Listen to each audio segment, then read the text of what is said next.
So we have been working with quadratic equations, and now we're going to start talking about quadratic functions and their graphs and the properties of their graphs. And the family of quadratic functions, they model certain situations, and where we're learning is that the rate of change is not going to be constant. When we dealt with a linear function, our slope, our rate of change, was a constant change, but just looking at a quadratic graph, it is going to be shaped in what is a parabola. And it could be facing downward or it could be facing upward. And that parabola shape is going to have a different rate of change, a different slope, depending on where you're at on the function. So we're going to go into looking into those, and then we'll see that they have some symmetry, and they're going to have characteristics of a vertex and a minimum and a maximum. But as we cover these things, a quadratic function is going to be a function where we have our variable is to the second power or squared. So it's going to be the most basic quadratic function is going to be f of x equals x squared. So the parent function, this is my parent function, most basic function. And let's see, so a quadratic function is a function with the highest degree of 2, right? Highest degree of 2. And the standard form of a quadratic function is going to be what we have seen before as the standard form of an equation, where I have ax squared plus bx plus c. And that's the standard form of a quadratic function. The parabola is a U-shape. And that is the general shape when looking at a quadratic function. That's the parabola shape. Not quite a U, but a parabola. The vertex is going to be the point in which we change, where we have this point right here is the vertex, the peak or the very bottom point. It's where the slope of my quadratic equation, if I look at this quadratic equation as I'm just looking at it, it has a general negative slope. And then when we get right here, the slope would change. And from this point going to infinity, it would be a general positive slope. So here's my vertex, the highest or the lowest point of that parabola. And then the minimum or maximum. Well, looking as a minimum, if a function is shaped like this, if a function is shaped like this general parabola shape, well, it would be identified as a minimum because it comes down to a lowest point, where if we had a function that was shaped like this, it comes up to a maximum point and then continues back down. Again, looking at these characteristics. So identifying the vertex is going to be the point, the highest or the lowest point of the function. So this is going to be the vertex of my function. And then just looking across, I could say, well, here's my vertex of B, and here is my vertex of C. And what are the coordinates of the vertex? Well, let's look at the ordered pair. Right here, my ordered pair is going to be 0, 3. So that is the coordinate of my vertex. Here my vertex is going to be 1, negative 1, and then my vertex here is going to be, negative 2, because that's my x value, right? And negative 3. So the ordered pair identifies a vertex, the location of the vertex. And then it says, is it a minimum or a maximum? Well, again, looking at this equation as the parabola, as I travel the function here, I'm coming up to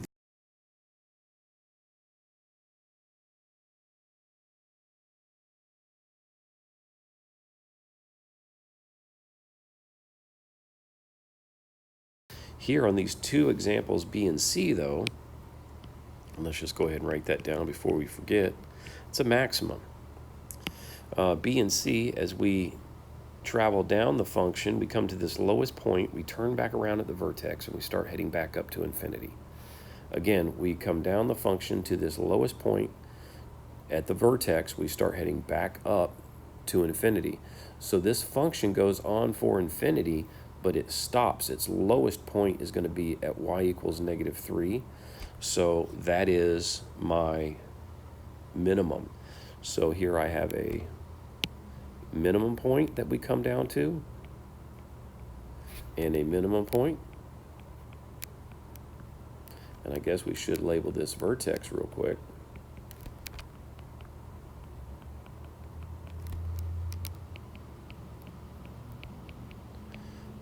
And then what is my maximum value? Well, as I come across here, my maximum value is y equals 3.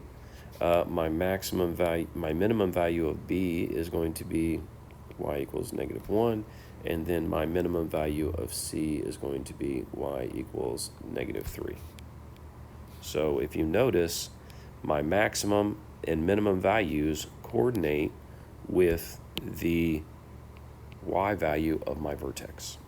So a lot of characteristics there, not intended to be very, it's vocabulary intense. Once you learn the words, it becomes fairly common sense. But you do have enough practice. You do have to have enough practice for someone to say it is common sense, because once you learn the words, then you think they're common. Okay, so as we look at graphing a quadratic function, we can create our ordered pairs the same way that we would for any function. So I've taken my graph, the function of y equals 1/3 x squared, and I've gone ahead and I'm going to create the equation. I'm going to plug in value of x, my input values, right? And when I plug those values of x into my function or my equation or my graph, I'm going to get output values of y.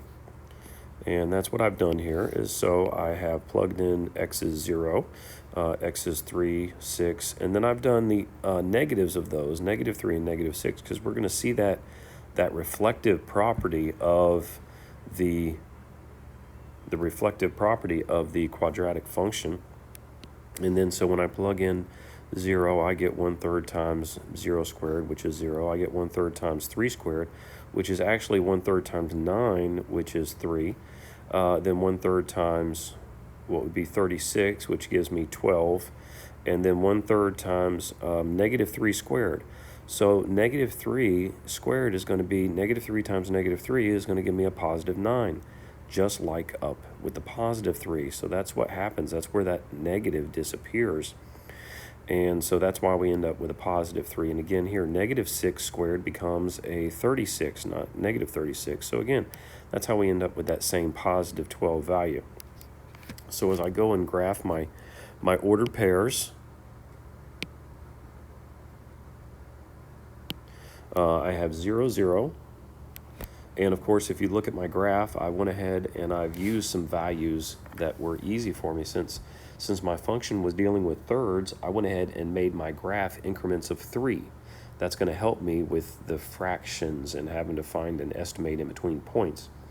And so I didn't have to go too big or too small. I just sort of fit it in where it needed to be after looking at my values.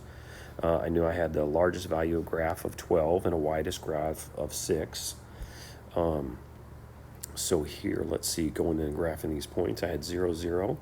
I have 3, 3, and 6, 12. And I also graphed -3, 3, and -6, 12. And before I draw my lines, it's just going to be connected with a smooth curve. If you notice, my points seem to be reflective, or if I use this y-axis, it looks like, well, when the value of y is 12, I am equal distance on both sides to my functional points. And the same thing down here, when y is 3, I'm equidistant. So I start to see that reflecting happening. So as I connect my points, I'm going to have, it's going to go on forever up there. I just haven't stopped it. You know, just because I haven't graphed it doesn't mean that it doesn't keep going on. And then I just connect my points with a smooth curve. And there you have it. There's my parabola shape. It's not perfect, but again, it's a parabola shape, and it goes on forever up in that direction, forever up in that direction. And hopefully you recognize, given that we just talked about it, that this point right here is my vertex, and it is going to be the lowest point of my graph, because that's a factor when we start talking about domain and range. Well, all quadratic equations go on forever to positive infinity and go on to ever to negative infinity on the domain, because I can plug any value of x in here and it's going to work. So my domain is going to be all real numbers. You know, all real numbers, because I can plug any value of x in. But now, and I'll tell you it's all real numbers for any quadratic equation. But for my range deals with the minimum. So the minimum I know is going to be 0. Since my minimum range is y equals 0, I know that the range is going to be, the range is going to be for all values of y, where y is greater than or equal to 0.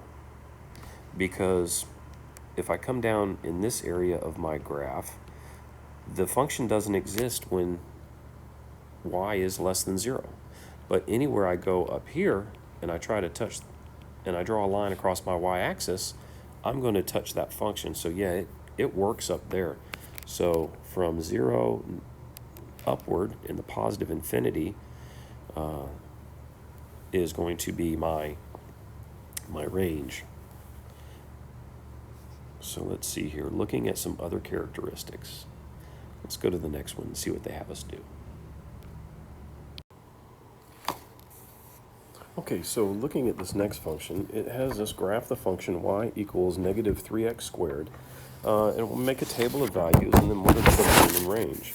Well, I've gone ahead and made my table, and we know that we're going to be inputting values of x into our function, which is negative 3x squared. And I went ahead and put the parentheses in here just so we know the order of operations and we don't forget. And then I have the output will be my y, and then of course that will create an ordered pair of xy, which I can go ahead and graph on my coordinate plane. And I've already numbered my coordinate plane. My x values are going to be the values of 1, and then I have made my y values increments of, by 3. Negative 3, negative 6, negative 9, negative 12, and so forth. And I made that just to make it a little bit easier on me when graphing, because if we look, I'm going to be multiplying something by negative 3. So it just made it easier when I'm trying to find those points to graph. So when I place in, when I have x is negative 2, I get, wrong button, but negative 2 squared, which is 4, and then 4 times negative 3, well, that's going to give me negative 12. And negative 1 squared is going to become a positive 1. And then positive 1 times negative 3 is negative 3. 0. Well, 0 squared, when I put that in, that's going to become 0. Or 0 squared is 0. 0 times negative 3 is 0. And let's see, we should see the same pattern, that reflective pattern showing here with positive 1 squared is 1. 1 times negative 3 is negative 3. Again, look at that. We can see that reflection showing there. And then 2 squared is going to be 4. 4 times negative 3 is negative 12. So there you go. We've created our 5 ordered pairs. That's plenty to get graphing. And if we graph these, we're going to start off with, let's see here, negative 2. Negative 2 is right here. And then, I just zoom in a little bit, negative 2, negative 12, which puts me right here. And then I can also graph positive 2, negative 12. And we can see that symmetry forming. Or then I have negative 1, -3, which places me right here, and 0, 0, and there's that 1, -3. So as we look at this and we go ahead and connect our points, a smooth curve going this, of course I didn't do the best job, and there is my parabola shape, and hopefully we recognize that my vertex is right here, which is my vertex is going to be 0, 0.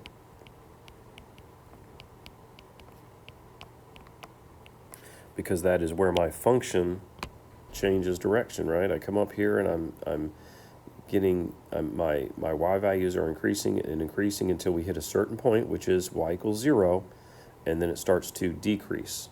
So that means we come up to this maximum point and go back down. So my max is going to be y equals 0. And let's see what else. We need to talk about the domain and range. Well, if you remember, I said the domain of all quadratic functions are going to be all real numbers. All real numbers. So, and looking at it, it goes on forever downward and to the left, and it goes on forever downward and to the right. So technically, again, its domain and range goes on forever from left to right. Now my range, on the other hand, the range is going to have a limitation, and the limitation is going to be that maximum. So as we go on forever negative, so we approach negative infinity, but we come up and we hit a point where we stop. The greatest value of my range is going to be y equals 0. So looking at my range is y is going to be less than or equal to 0. Because, again, it's not going to go above 0, but it does equal 0, and then it continues to go downward forever. So there's my range domain, the maximum, and the vertex. And if you notice, this parabola happens to be opening downward. Right, it's going downward here. We hit a max, open downward. Well, that direction is all because of this negative right there. So when the value of our standard equation, y equals ax squared, when a is a positive number, it's going to open upward. When a is a negative, it is going to open downward. So that is just a reflexive, it's reflective. The negative will reflect it over the x-axis. So that's one of the characteristics that you should be able to recognize. And let's see here. When comparing widths of parabolas, well, okay, so when we are looking at and comparing the widths, well, I'm hoping that you can look at this and say, well, this one compared to this one, well, this one is a wider opening than this one. This one, you know, is going out and up at a little bit less steep, where this one's going down much faster than it seems to be. The range is changing faster than the domain. And so when we look at these from the widest to the narrowest, this should be my widest. Then this is the next widest, and then this is the least widest, or the most narrow. And if we see what's going on, that is affected strictly by the value of a. Okay, now this is my parent function, so this is what you get normally. And then if our a value, so this is a is 1, this is a equals 1, but when a equals something greater than 1, it will become more narrow. So when a is greater than 1, it becomes narrow, because it is stretching up faster than it is stretching out. The range is moving upward faster than the domain is moving outward. So here, like I said, it is moving downward. The range is moving farther away faster than it is moving outward. So let's see here, the absolute value of a, or should I say just a is greater than 1 because a is 4, and then the negative makes it reflect downward, where here we have 1/4, which is less than 1, and that makes it stretch out wider. So just the characteristics that we want to be able to recognize. So before graphing this next one, I am looking at this function, and this function. Well, I can tell based on this negative x and this negative 1/3 that those are downward. They open downward. And since this is a positive number, I know that that opens upward. And let's see, this is 1/3, and we're going to go from widest to narrowest. So widest, the 3x squared should be my widest. Then I would have the negative x squared would be my next widest. And then the next one, of course, would be 1/3 x squared. So looking at that, just those characteristics before I even graph it, now we can go ahead and graph it on the graph. Graph it on the coordinate plane. Okay, so using negative x squared in red here, I've gone ahead and done my inputs and outputs, and when I plug in -3 to negative x squared, I end up with -9, and so forth, as you can see here. Here are my input and outputs. So when I graph those, I've come over here and I've plotted my points on what I can see on my graph, and I will go ahead and connect them with a smooth curve. And there is my, this is going to be my negative y equals negative x squared. And then go ahead and plot here the 3x squared, and as I do that, I have -2 and 12, which is, God only knows, up there somewhere, and then -1 and 3, 0, and 1 and 3, and then 2 and 12, again, is way up there. So as I go to connect that,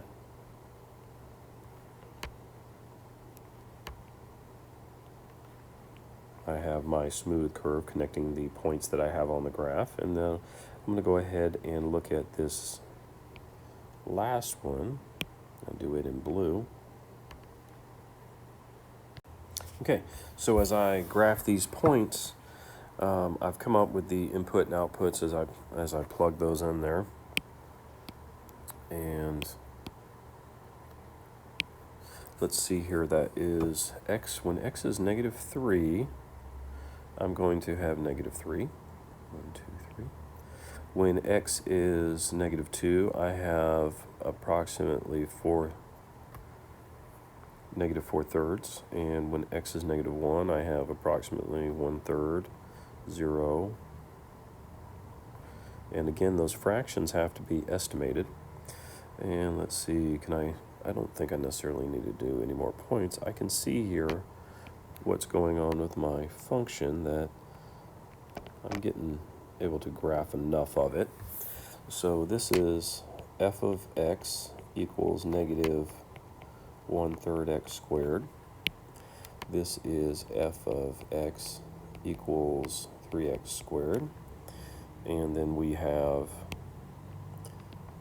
f of x equals -x squared. And those, if we look at them, we can see that we should be able to see that, yes, 3x squared is more narrow than -x squared, and then going to the widest would be -1/3 x squared. And if you look at that, that's what we came up with over here just by looking at the numbers and the characteristics. So being able to recognize these characteristics will help immensely. And then, of course, looking at the original parent function, this is what my original parent function would look like. This is going to be f of x equals x squared. And you can see that that's anything from the original parent function is how it gets transformed. So moving on to the next stuff. So continuing with the characteristics of quadratic function and the graphs of them, looking at this graphing, and we see here we have this y equals ax squared plus c. Now we were graphing the ax squared before, but now we're going to see what this plus c does, and plus c is just simply adding a number to the function. So as you can see here in this right here, this example, it's how is the graph of y equals 2x squared plus c different from the graph of 2x squared? Well, in order to find the difference, I'm going to go ahead and graph the 2x squared, and I've created the table over here. Of course, my input values of x, then I will input it into the function and get my output values of y and get my ordered pair, and then I'm able to go ahead and graph that. So I'm going to do that first. Simply pick a color. And so when x is -2, I know that -2 squared is going to be a +4, and then +4 times 2 is 8. -1 squared is going to be 1. 1 times 2 is 2. 0 squared is 0, so that becomes 0. And again, we should see this reflective property of 1 squared times 1, or times 2 is 2, and then 2 squared, 4 times 2 is 8. So we have our ordered pairs forming. And let's see here. So we have -2, 8, -1, 2, 0, 0, 1, 2, and then -2, 8. And when we go ahead and graph those, we can graph those on our coordinate plane. -2 and 8, -1 and 2. We have 0, 0, and then 1 and 2 and 2 and 8. And now that we've graphed those, we can go ahead and connect them with a smooth line, showing us our quadratic. So that is our quadratic shape. That is going to be y equals 2x squared. Okay, now it's asking us to go ahead and see how does that compare. Well, if I use my same values, -2, -1, 0, 1, and -2, well, listen, let's think about this. If I have 2 times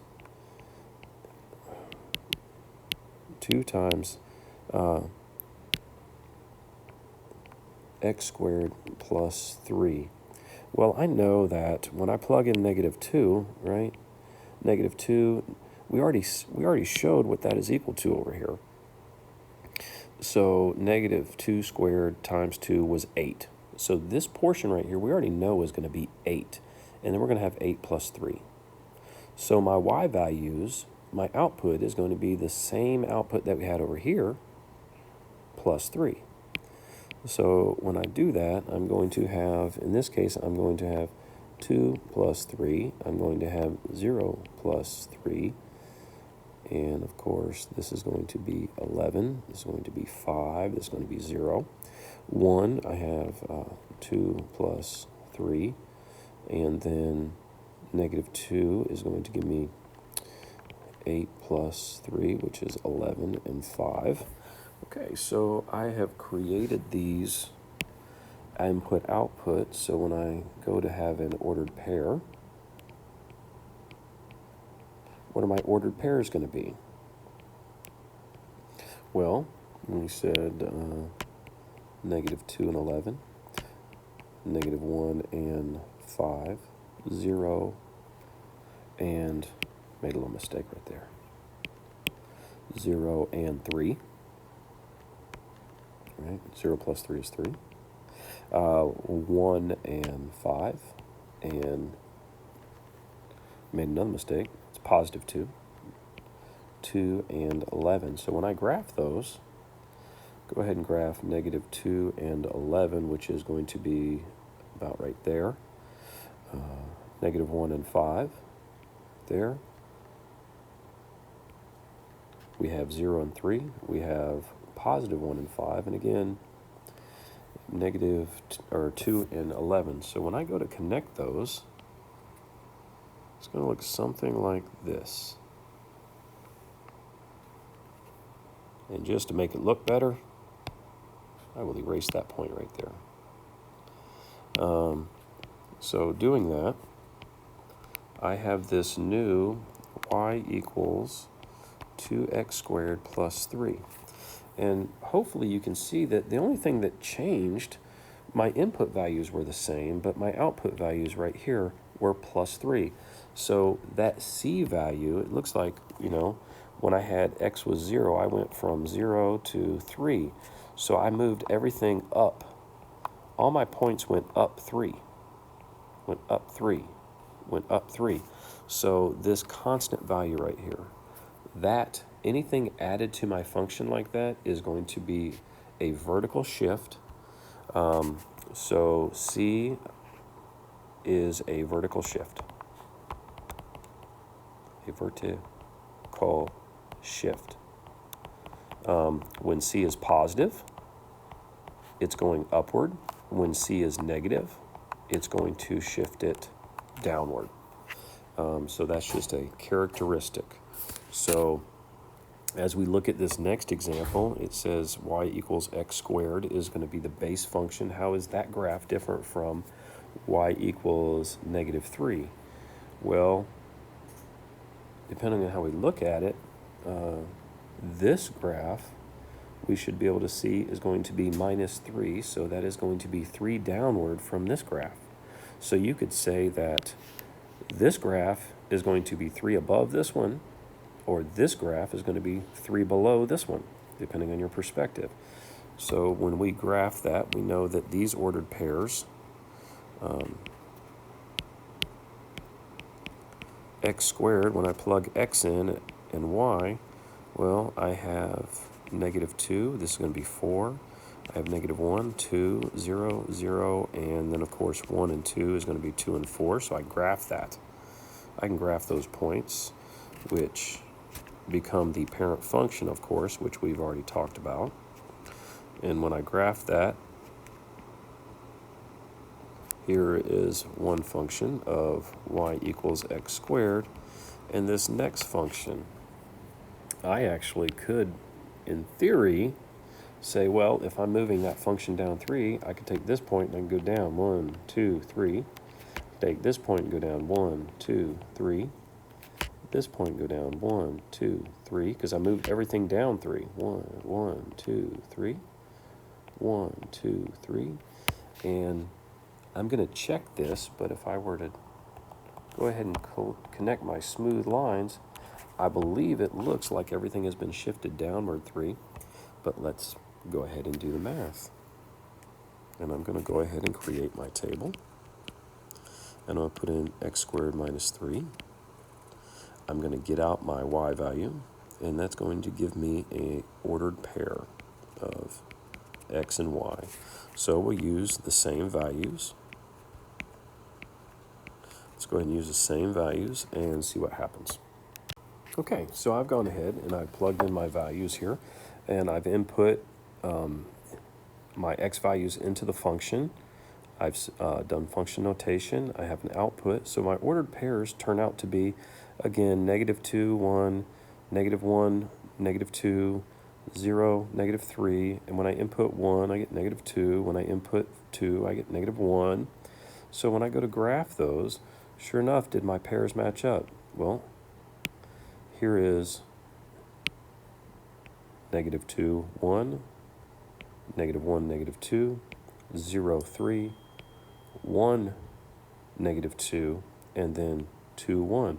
Sure enough, those ordered pairs do match up. So knowing that transformation could save a lot of time in graphing, knowing that that is a downward shift because the value of C was negative. So definitely looking at a downward shift because the C value was negative. Negative 3, sorry. Okay, as we move on and we start talking about modeling with quadratic functions, and quadratic functions, we model a lot of ups and downs. A rocket goes up, it must come down. You throw a rock up, it must come down. And what that is this, right, that downward opening parabola, quadratic function, and it can be modeled. As an object falls, its speed continues to increase, and so the height above the ground decreases at a faster rate. So, if I throw something down here, that parabola starts to fall at a steeper rate as we get closer to the ground or as it continues in the air. So it increases at a faster rate. That's why it starts to look like it's almost a straight up and down motion. And then if you ignore that air resistance, we model the object's height with a function. And that function here is height is negative 16t squared plus c. And height is based, this is height in feet, t is my time, and then of course the object's initial height is c. So this would be modeling a falling object. And so as we use this formula, this equation, this quadratic equation to model that, we can start solving real world situations. So looking at that, we have that as an acorn drops from a tree branch 20 feet above the ground, the function h equals negative 16t plus 70 gives the height of the acorn in feet after t seconds. Hold on, I think that's a typo. Okay, so as I was saying, I think that's a typo. Had to answer a text. Just life goes on. Let's see here. Using the following objects, the models. So we just talked about that, and it says now acorn drops from a tree branch at 20 feet. Well, if it drops from 20 feet, and what I just said as the description of the equation, the function, well, we know that it should be negative 16t squared plus 20 feet, right? That's going to give us the height of the acorn in feet after t seconds, because 20 is my initial starting point, where my height is when I start to fall. Now, what is the graph of the function, and what time does the acorn hit the ground, and what is a reasonable domain and range of that function? So, well, what can we do? We could say that when we do some inputs of t, because our time is going to change, and then, of course, we have our function of negative 16 t squared plus c, and that is going to start to give us our input time. That should give us our height, right? And of course, we know that c, we said, was 20. So if I start putting in some values, and you can use a calculator, and we'll cover those skills in class, but if I just plug them in, I know that negative 16 times 0 plus 20 is going to be equal 20, because that's going to be my height, because that will zero out. Then I have at 0.5 seconds squared times negative 16 plus 20 is going to equal 16. And then I have 1 squared times negative 16 plus 20 is going to equal 4. And then 1.5 after 1.5 seconds times negative 16 plus 20 is going to be negative 16. So I do know as I'm starting to graph this, let's throw some of these points in here. So I have 0, 20 starting point.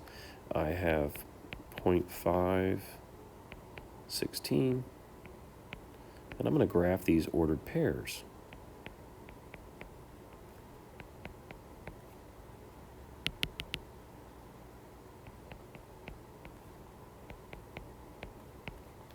And so as we start to go graph those, let's see. Okay, so as we model those points, so as we start from the 20 feet, right, this is going to be my height, this is going to be my time. As I fall, there's of course, way down here would be that negative 16 that we were looking at graphing at negative 1.5. So this graph models using those 3 ordered pairs from the table.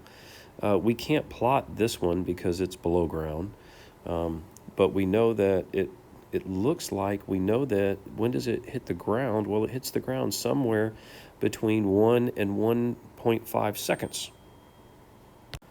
And let's see here. So it hits the ground slightly after 1 second. And let's see here. What is a reasonable domain and range? Well, range, we're talking about its height. So my range would be starting at 20 and then going downward. So a reasonable range would be from x is going to be greater than or equal to, y is going to be greater than or equal to, but less than or equal to 20, because we said the starting point was 20 feet high. So there's no reason to have a range higher than 20. We can't go below ground, so there's no reason to have a range below 0. And for my domain, we have a domain, and that is going to be, x is going to be somewhere greater than 0, because we had a starting point of 0 right there. And then it is going to be greater than or equal to, or it's going to be less than, let me think, what number? Okay, so looking here, we said that it was somewhere greater than 1. It hit the ground somewhere greater than 1 second, but less than 1.5 seconds. So, I mean, I could say that this point right here was approximately 1.2 seconds. So we could say that the logical domain would be from 0 to 1.2 seconds. That would, that's an estimate, but that is a logical domain looking at the constraints of range and domain. Now, as we continue graphing, of course, we're going to start to see some of these patterns forming. And when in doubt, when we're dealing with a function, put some values of put some values of x in to get some values of y out. And the more we practice with it, the more we'll start to see this falling nature, or we'll start to see this shifting and its transformations. And it will be intuitive as you practice. You should be able to see these things occurring, and it reinforces the actions of the functions.